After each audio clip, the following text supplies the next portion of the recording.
Taiwan में बुधवार 3 अप्रैल को 7.5 तीव्रता का भूकंप आया। इसके झटके जापान और फिलीपींस तक महसूस किए गए। ताइवान के फायर डिपार्टमेंट के मुताबिक 9 लोगों की मौत हुई है, जबकि 930 से ज्यादा लोग घायल बताए जा रहे हैं। मरने वालों का आंकड़ा बढ़ने की आशंका जताई जा रही है। शक्तिशाली भूकंप ने एक बार फिर बता दिया है कि ताइवान बारूद के किस ढेर पर बैठा है।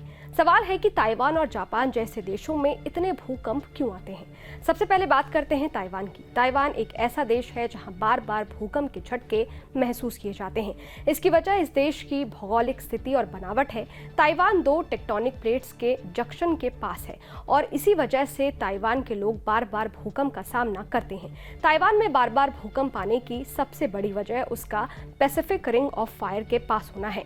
सबसे पहले हम आपको बताते हैं कि रिंग ऑफ फायर क्या है। रिंग ऑफ फायर को प्रशांत रिम या पैसिफिक बेल्ट भी कहते हैं। ये वो इलाका है जहां सबसे ज्यादा भूकंप और ज्वालामुखी विस्फोट होते हैं।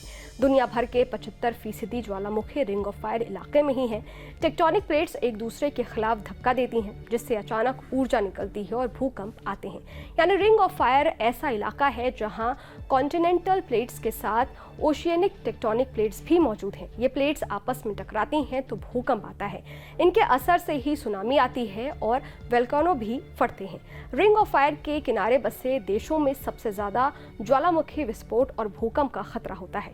आपको बता दें कि ताइवान, जापान, रूस, Philippines, Indonesia, New Zealand, Antarctica, Canada, America, Mexico, Guatemala, Costa Rica, Peru, Ecuador, Chile, Bolivia ring of fire की जद में है।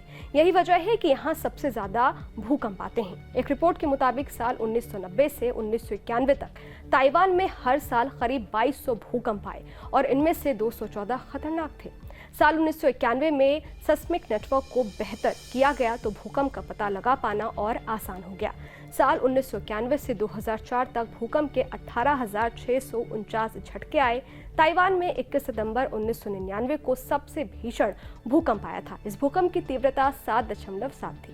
इस भीषण भूकंप से 2400 लोगों की मौत हो गई थी। करीब 1 लाख लोग जख्मी हो गए थे। हजारों इमारतें नष्ट हो गई थी। साल 2016 में भी बड़ा भूकंप आया था। 100 से ज्यादा लोगों की मौत हो गई थी। दरअसल ताइवान जहां बसा है वहां फिलीपींस समुद्री प्लेट विशाल यूरेशियन प्लेट से मिलती हैं। ताइवान द्वीप अपने मध्य और पूर्वी तट पर फैले पहाड़ों को समेटे हुए है, जो अक्सर झटके का अनुभव कराता है। भूकंप के लिहाज से जापान भी बेहद सेंसिटिव है। जापान में भी भूकंप आते रहते हैं क्योंकि ये 2 टेक्टोनिक प्लेट्स के जंक्शन के पास है। ओकिनावा प्रशांत जहां भूकंप के झटके महसूस किए जाते हैं, वो महासागर के चारों ओर भूकंपीय फ्लॉट लाइन के रिंग ऑफ फायर के करीब है। जापान में भी हर साल तकरीबन 1000 भूकंप आते हैं। इनमें से सिर्फ 1 या 2 ऐसे होते हैं जो शक्तिशाली होते हैं। नेशनल भूकंप सेंटर के आंकड़ों की माने तो हर साल दुनिया में तकरीबन 20,000 भूकंप आते हैं। इनमें से 100 ऐसे होते हैं जो नुकसान पहुंचाते हैं। इनमें से 1 या 2 तबाही लाने वाले हो सकते हैं। रिंग ऑफ फायर की वजह से ही जापान और ताइवान महीने में 10 बार भूकंप के झटके झेलते हैं। लिहाजा इन देशों ने खुद को भूकंप के हिसाब से ढाल लिया है। भूकंप के खिलाफ इन देशों की तैयारी बड़ी पुख्ता है। यहाँ की मेट्रोलॉजिकल एजेंसी हर पल भूकंप मॉनिटर करती रहती है, लेकिन जब बड़े भूकंप आते हैं तो ये देश भी बेबस नजर आते हैं।